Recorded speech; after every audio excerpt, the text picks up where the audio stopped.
we are still. Hi everybody, it's a pleasure to be here with you for our second live session. I think the live session is a fantastic opportunity for you to ask questions directly to the professors involved in this MOOC. It's also for us an opportunity to highlight some of the points that have been discussed in the discussion forum, and also to go one step further in the ideas and the concepts that we presented in the MOOC. So, but before we go into the discussion, I would like just to give some reminders with regard to the certificate. So there are two types of certificate. There is a certificate of achievement and the verified certificate. The certificate of achievement is based on the weekly quizzes, and to get the certificate, you need to have 70% of the responses correct. The verified certificate, it's based on the weekly quizzes, but also on the final assignment. So 40% of the points will be on the weekly quizzes, and then 60% on the final assignment. And what is the final assignment about? It's a multi-choice exam, and you will have 45 questions, and you will have basically 1 hour to answer the questions. What else? It's of course the final exam will be proctored with a webcam. What does it mean? That there will be an identification to make sure that that's you who is responding to the final exam. So there's a check on that. And that will be open from Monday the 19th of May to Monday the 2nd of June. And at the end, if you get all your points, then you will get a certificate with a logo of AUDENCIA. So I hope it's clear, and you can register online. I think you have received an email last week where you have a link where you can register. So if you are interested, just click on this link and register for the final exam. So for this live session, so if you have questions, please, you need to write them in the chat box on the right side of the video. So who is present today for this live session? So we have Christine Nashberger present. We also have Thomas Johnson. We have Joe Mimzik and Judy Frels, and myself, of course, Céline Louche. So how we will proceed, I will ask some questions to all the professors here, and then we will answer your questions. So don't hesitate to ask questions if you have. You can react to what they are saying, or you can ask questions of what happened during the week, or a specific point that in the videos of the MOOC. So let's start. I would like to start with Christine. So Christine, there has been quite some discussion on the forum about the notion of gender diversity. So could you highlight some of the most interesting points or the most surprising points that have been discussed on the forum? Yes, first of all, welcome to everyone, and I would first of all also like to thank everyone who contributed to the discussion board. So it was really very interesting because we had different statements also from different participants from different backgrounds, and of course also from different nationalities. Because what we said from the beginning on, of course, when we talk about gender diversity, and the question I was posting was also more about differences in careers. So what we found out is that we need to take into account, of course, the social context. So what we are trying to, or what I'm trying to tell is that roles of men and women are very different from one society to another society. So we need to take into account education, the culture, habits, stereotypes too, because of course when we talk about how women pursue their careers in organizations, we do not need to neglect, of course, also the second life or the more lives that are existing outside the professional, let's say, context, that is the private life. And that means also that, for example, having a family, childbearing, all these kind of topics do have an influence on career aspects. So this was our first discussion. Then we were also talking a lot about the different, let's say, terms to be used, because I found out that there's really a misunderstanding of what we mean by the glass ceiling, what we mean by the glass wall. There is also this metaphor of the labyrinth of leadership. That is a quite new one. And also the glass cliff. So because many women are climbing, of course, the career ladder, but when they are on top, or if they are taking on leadership positions, it seems to be that they are in more vulnerable positions. So we have also, let's say, research based only on that. How can we better understand these kind of situations? And then we were also discussing, leadership qualities. So is there a difference between the leadership style of men and women? And of course, there is not. There is no difference, and many studies are really showing it too.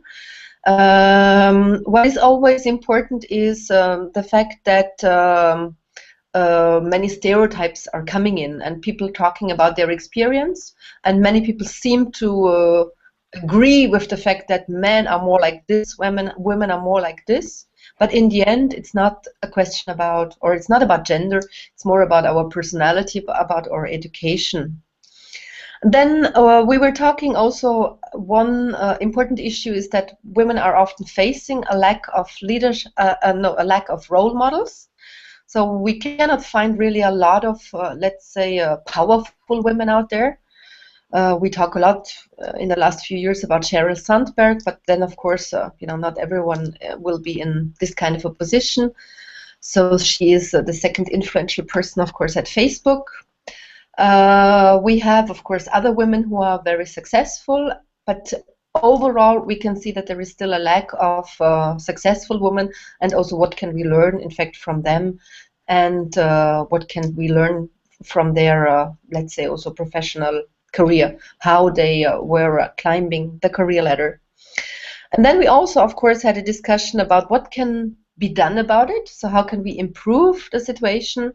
And as probably you have already seen also in one of my slides, I often say, yeah, we have different levels. So the first one is often the individual itself. So the employee, for example, in an organization. So there is a responsibility for of course, women, because often women, we say, okay, we have a lack of confidence, and there is also a very important role for men, because often we tend to forget and we tend to neglect the role of men in gender diversity. But then, of course, we need also the commitment of men. What else? So the first level is more individual level. The second level is more the organizational level. So companies, of course, they have a responsibility, so they can provide different programs. For example, they can, in France, we have different labels. For example, the equality label, and then in the discussion board, we were also using the example of Alcatel-Lucent. So one of the participants, I guess, is working at Alcatel-Lucent, and he showed us a little bit what is going on inside. So the second level is the company level, and the third level is, of course, the society itself, because as I said before, we all have an important role to play. Education is important. Now sometimes we have very interesting examples in the northern countries, like Sweden, where parents are giving neutral, for example, first name to their children, to their babies. So there are a lot of things going on, and I think it's really very passionate to see that things are changing. And a last point, probably, I just would like to mention is also the fact that often in the labor pool we have a lot of professions where there are a lot of men, and other professions there are a lot of women. So also, of course, there can be done something for it, because many big companies like EDF or also Renault, where there is a male these are, for example, male-dominated industries. So nowadays they go out, they go to schools, and they try really to give as much as information as they can to young, let's say, people, so to pupils, men, so male and female, and to incite them to do an engineering career, for example. Okay, so this is it from my side. Thank you, Christine. May I just ask you a question, maybe? How, I mean, the diversity issue is something that we are talking quite a lot today, I feel, but how is it going to evolve over time? Is it going to become more important? How do you see the future of the issue of diversity? Hopefully, it will be, of course, always an important topic. But then on the other side, I guess probably if one day we are talking less about diversity, it is probably more natural, or it is part of the organizational, let's say, world. So we don't need to talk about it anymore. But as many studies are showing, I guess there is still a lot of things to do. There is still a lot of research to do also on different topics. And I have one example in mind. For example, companies who are, a French studies showed also that companies who are really committed to diversity, inside this company there are less stereotypes, for example, and there are also less negative stereotypes. So, for example, I guess one of the important issues nowadays is to train employees.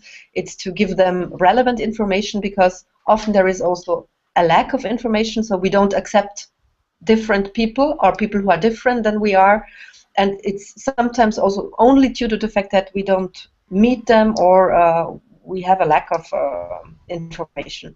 So there is an important role of companies to in fact train all these employees. And I would say, yeah, the future, sometimes also the new trend in human resources management at this moment, we talk a lot about talent management, and many topics are in the end, of course, also linked. And I hope that I think there is also a huge difference between, let's say, the countries. We can see that in the United States, historically speaking, companies and organizations already have an important experience. And in Europe, especially, let's say, the French examples, we only start in a French environment to talk about diversity, let's say, since 5 years or something like this. Of course, I'm excluding all the bigger companies, the multinationals who are operating in France. Mm-hmm. Thank you very much, Christine. I would like now to turn to Joe and Thomas to talk about the supply chain. And maybe we will come back to you later on, Christine, depending on the questions. So Joe and Thomas, I think also in the discussion forum, there has been interesting questions and interesting discussion and debate around around the notion of closed loop supply chain. Could you tell us a little bit more about this concept? Could you elaborate more? Sure. Joe, do you want to answer that? Yeah, I can do that. Okay, so the idea within closed loop supply chains is that we're moving beyond what we traditionally see as a linear process, going from raw materials through to manufacturing and manufacturing products for end consumers, to what we call closing the loop, which means that we are bringing back products from the marketplace in order to gain some value from them from the business perspective, but also to treat them more effectively from a waste perspective. In a way, we're trying to avoid waste.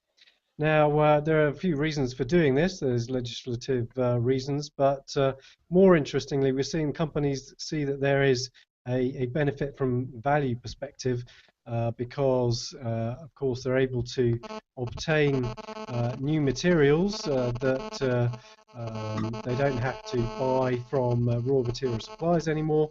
It means that the materials have already been worked on. There's already value added to those materials, so it can be a cheaper source of products going into manufacturing. On the other side, of course, there is a cost to disposal, and especially within Europe, we can see that the costs for landfill, for example, are increasing quite significantly at the moment. So this also avoids the cost of landfilling products as well. So examples of this, well, we gave some examples in the course, but a classic example, of course, is things like mobile phones, where we typically, after a year, will want to throw them away. And so a lot of the mobile phone manufacturers and their distributors have got together to put in what they call a take-back program, so that you can return the product back into the supply chain, and any of the components and materials that still have value can be returned back into the supply chain. Now, the question with closed-loop supply chain is, whether those materials really return back into the original supply chain or not. But it's actually quite rare for companies to reuse the materials that they have produced in the marketplace and their customers have used. So quite often it's about trying to find new markets for these products to be recycled.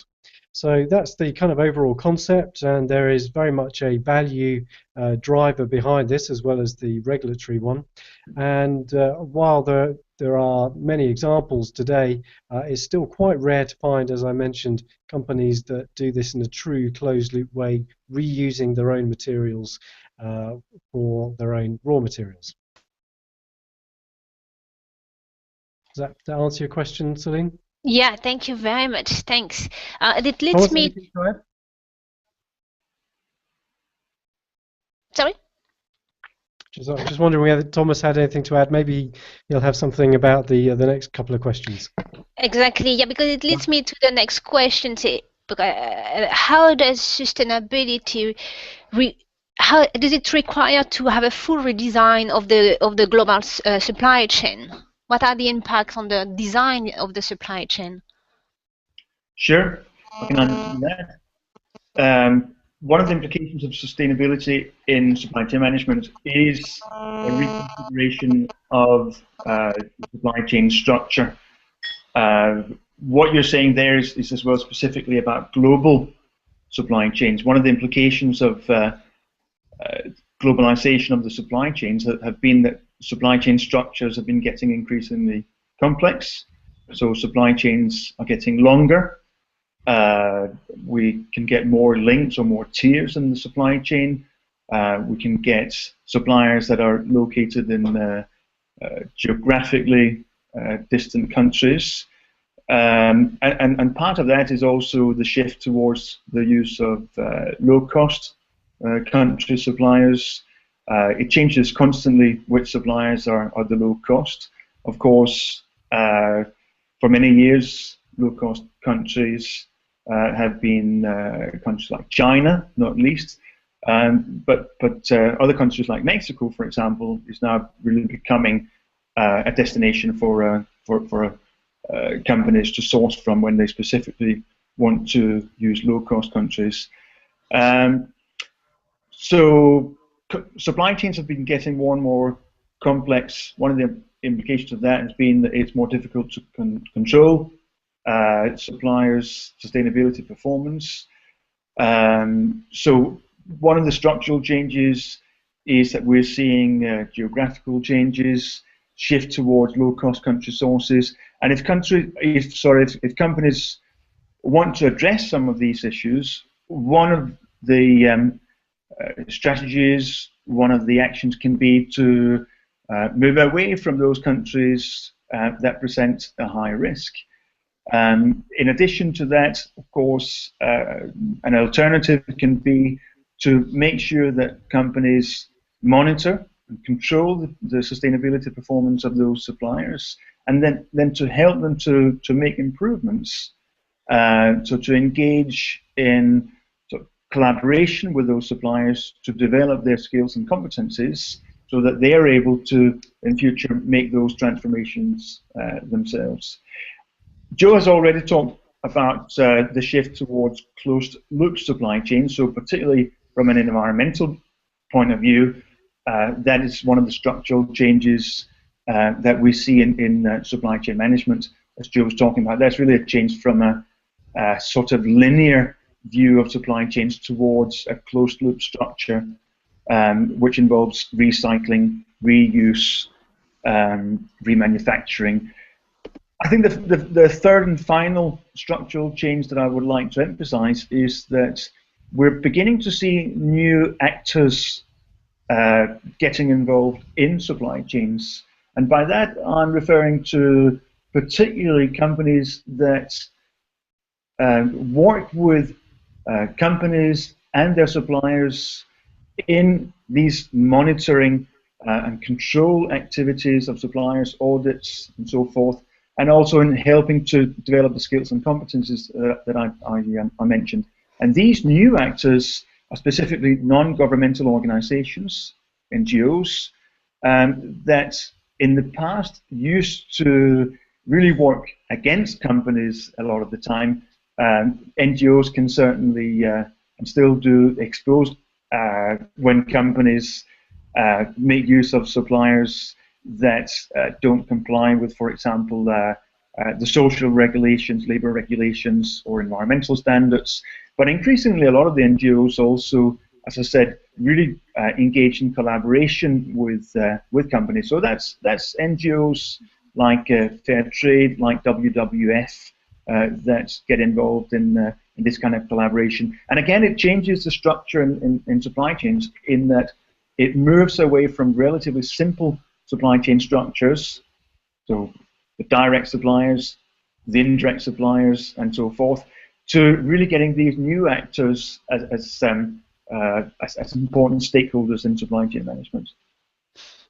Thank you, Thomas. I'm just wondering, so you talk, I mean, that those are quite big changes, and you talk also about the need for new skills and competencies. Are companies ready for that today?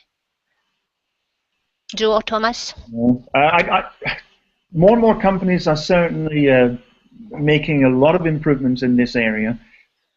There's a lot of questions in here.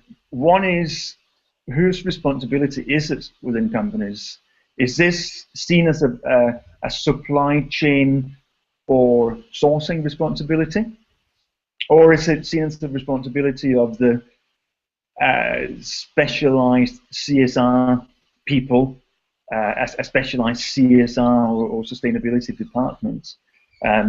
We are firmly of the view that supply chain management people, the supply chain management profession, and particularly also the purchasing and the sourcing people, need to embrace this challenge.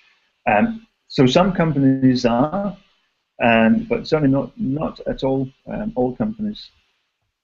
So clearly a major need for skills and competence development. Let me give you an example as well. Mm-hmm. A lot of companies emphasize the importance of continuously evaluating, monitoring the performance of their suppliers in terms of their cost performance, quality and delivery performance, all the sort of operational parameters. So this idea of also evaluating the sustainability performance is actually, in a way, an extension of the sort of traditional operational evaluation and monitoring activity that companies have. So it would be natural for the supply chain, the sourcing people, to step in and take on that challenge. But it's not traditionally something that they've done. They won't know how to do it, and they don't. It's not within their existing skill set. But it's certainly something that it's an extension of what they've traditionally done, and therefore, in our view, something that they should be doing. Mm-hmm. I think what you are saying also, and if I hear correctly, is, I mean, it's lots of changes in terms of within the supply chain, but it's also the relationship between the supply chain managers with the rest of the company. So also redesign inside the company to tackle all those issues. And you raised the point about the sustainable performance. How can we measure it? Do you have some examples of companies that do it? How can we measure that notion of performance? I think I was going to say a couple of things about that, if that's okay. Okay. Yep. Well, we can talk about it in terms of what individual companies do. And obviously it's very important to understand from a business perspective how this affects performance and how it's integrated into the other performance metrics that companies need to manage. Quite a good example, a well-known example that anybody can find out about just looking on the IKEA website. IKEA has been working on this issue for many years now and has a very established set of supply chain KPIs. And so these KPIs are designed in order to make sure that their specific issues are dealt with. So there are reasons why companies would have their own detailed KPIs, because they have their own business priorities. So they roughly divide them into four main areas. The first one around responsibility in the supply chain, which follows their overall code of conduct model, around also how they carry out their audits, how they use third parties to carry out their audits for them. And obviously a second very important issue for IKEA, because of their products, is forestry. So they have a clear set of KPIs around how much timber is used in their supply chain, and whether the sources of that timber is approved according to their codes of conduct. Again, because they're very much a supply chain organization, controlling the supply from raw materials all the way up to end consumers. Transport is another very important element, so they measure the different modes of transport that are being used in their supply chain, all the way through to even attempting to measure the impact of customer journeys, because if you know, the IKEA model requires that customers collect products from the retailers, unlike a traditional furniture retailer. And then the sort of last set of KPIs that they use related to the supply chain are at their own retail units. So this relates to training of personnel, waste, recycling, recovery, energy use, whether the energy comes from renewable sources, etc. So they have a very clear, detailed set of KPIs which relates to their specific business context. But on the other hand, what's very important to mention, I think, and links to the previous question, is that while purchasing managers and supply chain managers need to have control of this process, they may not have the skills. They may also be sharing a lot of their suppliers with their competitors, and therefore asking their suppliers for performance information in different formats from their different suppliers compared to their competitors. So as a supplier, you are facing multiple requests from multiple customers in different formats, different KPIs, and it creates a very inefficient process. So it's probably worth mentioning here an additional organization which is being involved in the supply chain. There are a number of these in different industry sectors, but an important one is known as CEDEX, and I've mentioned this in one of the discussion forums. And what they've tried to do is standardize the reporting of performance, responsibility, social responsibility performance from the supplier perspective. And really it's a consortium of suppliers supported by the buying communities, and they have set up basically standardized reporting structures to be able to deliver a standardized report to all their different customers so that we can measure and monitor social performance at a supply chain level in a common way, which makes it much more efficient and also fairer in terms of what companies are asking their suppliers to do. Mm-hmm. So, but how can they collaborate together? I mean, they are competitors at the end. Well, this is very interesting, and this is really the question of whether it's really a competitive advantage to have your own set of KPIs dedicated just to you, or whether you share your social monitoring system with your competitors. And the feeling I think a lot of industries are at the moment is that they should not be competing on this issue. They should be standardizing the process, standardizing the information that's being set, and not use this as a competitive weapon, because otherwise actually it becomes more inefficient in terms of trying to manage that. So the costs outweigh the benefits you might get. So that's the feeling. But we're not really sure how this is going to develop when we have companies that are offering specific innovations, perhaps within social responsibility, and whether we can somehow find a model where we can share some things and have more innovative, value-creating activities which are dedicated just between individual suppliers and individual buyers. So it's really in a moment of flux, I think, at the moment, that debate. If I can add to that, Sabine? Yeah. Yeah. If our participants listen to how Joe talks about really the amount of effort and therefore also the amount of investment that companies have to put into the ongoing monitoring and skills and competence development of their suppliers, we should also point out, of course, that it is an investment. It's a financial investment. They have to invest in resources to do that. So one of the implications is also that where traditionally, for many years, a lot of sourcing decisions have been driven by advantages related to cost. The reality is that a lot of those decisions to move sourcing to low-cost country areas have actually been driven by relatively simple analysis of price differences. So when a company buys, for example, a material or some, say, technology components from a supplier, and they say, well, okay, at the moment we're buying this from, say, Europe, but if we look at what the price of that component would be in a low-cost country area, it would be so much lower. What we're seeing now is really that more and more companies are waking up to the fact that they have to look at what we call the total cost of ownership.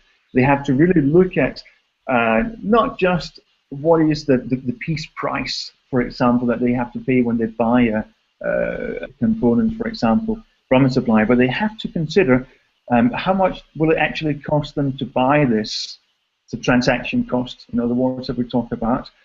How much will it cost the company in terms of the investments that they have to do in terms of all this auditing, evaluation, and development?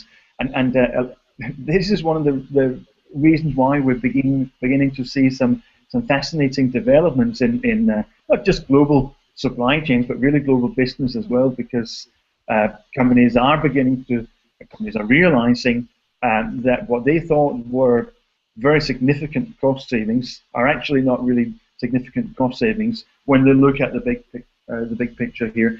If I could also just add another thing here, Joe mentioned a very useful example there of IKEA. If I can try to share my screen. Give me a second. Can you see that? No, I don't think so. Okay.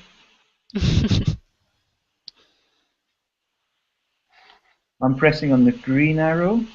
Mm-hmm. Oh, there we are. Okay, hang on. Yeah, we see it now. You can see the slide? Okay. Can you see the writing okay on it? It's a bit small to read. If you could enlarge it. Okay. This is from published in an article in 2009 that looks at what are the kind of codes of conduct that companies on the London Stock Exchange, the FTSE 100, specify across the 3 dimensions of sustainability. So we look first of all, what is it that the companies on the FTSE 100 ask their suppliers for in terms of... Thomas, can you make it bigger? We can't read the small letters. Yeah, that's better. Okay, I don't seem to be able then to show the bottom of it. Anyway, what you can hopefully see from this is that the biggest drivers in terms of environmental issues in supply chains is commitment to environmental protection and compliance with local law, improvement of resource efficiency. If we look at employment issues, again, compliance with local law, safe working environments, not use of child labour, equal opportunities, non-discrimination, employment freely chosen, not using child labour, freedom of association, living minimum wage, and so forth. I don't think you can see the bottom of the screen here, but that percentages. So the very last bit here, for example, about employees actually having a written contract, what we're seeing is that that's about 13–40% of, remember these are large global companies registered on the London FTSE 100, so only about 13–14% of these companies are actually asking their suppliers to demonstrate that their employees have a written contract, and so forth. Non-excessive working hours, that's about 48%. So that's the major issues for for large companies. But again, here, again, I don't seem to be able to show the actual percentages at the bottom, but actually a lot of companies, even large global companies, don't have, as part of their code of conduct, these kind of issues integrated.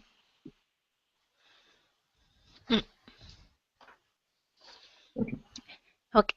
Thanks a lot, Thomas, for sharing those insights. I would like now to turn to, we have discussed the issue of diversity, we have discussed just the supply chain issues, but now I want to turn to customers. So in communicating about CSR, communicating CSR to customers is actually not that easy, and I would say it's even quite tricky to communicate to customers. It can either, I mean, depending on the brand, it can either reinforce the brand, or it can, on the contrary, have a negative impact on the brand. And the question I have to Judy now is what is best for companies? Should they communicate? At what level should they communicate? At the product level or more at the corporate level? That's a good question, because I think it's a complex problem for many companies. When you have a company that's starting up with a real CSR mission, typically their product brand is almost synonymous with their corporate brand, and so they have many challenges, but the issue of building their brand around their CSR initiatives, for example, like Tom's shoes that we talked about, it's quite straightforward for them.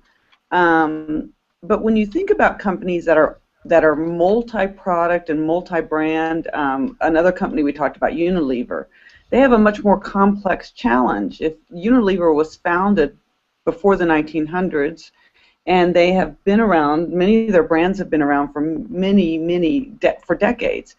And so they weren't built around CSR. They were built in a different time, in a different era entirely.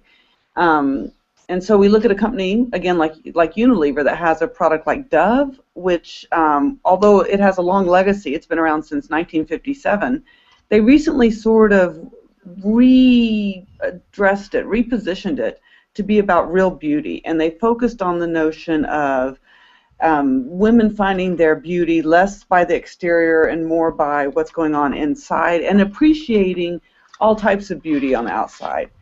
And so they have sort of a very positive, mental health oriented message in terms of what is beauty. But Dove is part of Unilever, and Unilever also owns a brand that was introduced in 1974 called Axe. Axe has deodorants. It also has certain sort of personal grooming products, primarily for men, but recently for women. And if anyone's seen any Axe commercials, you're very well aware that it's not about internal beauty, and it's not about necessarily the most gracious way of interacting between the sexes. It's a very sexually aggressive marketing campaign. And so that brand was launched in 1974. In the mid-2000s is when Unilever really became strongly focused at the corporate level on two things. One, on the notion of sustainability and bringing value to customers in many different ways. And the second thing was having a corporate brand, the Unilever brand. So bringing Axe and Dove together under one brand umbrella.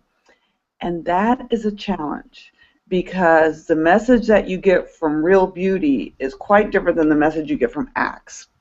And this is a struggle that Unilever is actually having in the marketplace. They actually get some backlash from consumers. While people appreciate what they're doing with Dove, when people see an Axe commercial and realize it's Unilever, they ask themselves if Unilever is really sincere about the Real Beauty messages they send with Dove. Mm-hmm. Yeah, indeed. Yeah. And maybe another challenge for companies is actually when to communicate about CSR, or at what point in the CSR strategy process should marketing get involved? That's a good question, because you know, when you think back to what we talked about this past week, we talked a lot about how the CSR initiative fits with the company. And we talked about sort of selecting and designing the CSR initiative itself. What is it that the company is going to do? Are they going to focus on diversity? Are they going to focus on having a green supply chain? What's their focus? And when you think about it, we've got to choose that issue very carefully, because it's got to be something that's going to resonate with our customers. Now, perhaps, there are companies who say, I don't care if it resonates with customers. I want to do this because I believe it's the right thing to do. But when a company believes that they want to increase value for the issue that they've adopted and also increase value for the company, they've got to choose a CSR initiative that's really important and that connects with customers. If you can see I'm holding up my thumb here. I guess I'm too close. That connects with customers and also connects with the corporation, that fits with the corporation, that consumers will say, yes, I understand why IKEA does that. I understand why IKEA chooses that sort of supply chain. So we can't do our CSR initiative in a box or in a silo and then launch it and tell marketing, okay, here's what the company decided to do. Go make people think better of us because we chose this initiative. Instead, marketing needs to be in along with supply chain, along with HR, along with finance, along with all the other functions at the beginning to help bring the customer's perspective into the strategic conversation about what are we as a firm going to do in terms of CSR. Mm-hmm. Yeah. And how do I mean, you have talked at least in the video in the MOOC, you have talked all about customers' reactions, but how does it differ from country to country? Because it's again another challenge for companies. Yeah, it is a big challenge. One difference between countries is the level of inherent trust that companies have in company messaging from the government. A lot of people are familiar with Hofstede, Hofstede's sort of different company index. And there are other measures like that for trust, for skepticism. And so what companies have to think about is when you get ready to communicate in different countries, how do I position that exact message? So it's almost like building a global brand in that you have certain things the brand stands for that aren't going to change from country to country, but how you communicate those things might be very different from the US to Asia to Northern Africa to Europe. And so that's, I think, how CSR will be as well. The company has to decide at a global level what it stands for, what's most important to it, where it can actually do the most benefit for the most gain for itself. And then it has to decide, it might tailor its communications for each region in terms of the citizens' level of skepticism, of trust, of other issues like that. Yeah, I guess it's also very much related to what do we expect from companies. So, and it differs a lot from a country to country. So the way we communicate to customers is also depending what do they expect actually from a company. Do they want companies to play this role or not? And that may be, I mean, I know there are lots of differences between the US and Europe, but also within Europe there are some differences. Yeah, absolutely. No, I agree. Okay. I see there are no questions from the floor, from the participants. So someone wants to add something? Is there anything to add? No? It's Do we okay. know how many participants we've got at the moment, Celine? Sorry? Do we know how many participants we've got? No idea. But I just know that we don't have any questions. So, okay. So I believe if we have nothing else to add, I would like to thank you all very much for adding. I think it was very interesting because we have seen. I think it was very complementary to other videos, and helpful to better understand the concept that you all have developed in the MOOC. So thank you very much, and I wish you a very nice day. Thank you. Thank you too. Thank you, Celine. Bye-bye.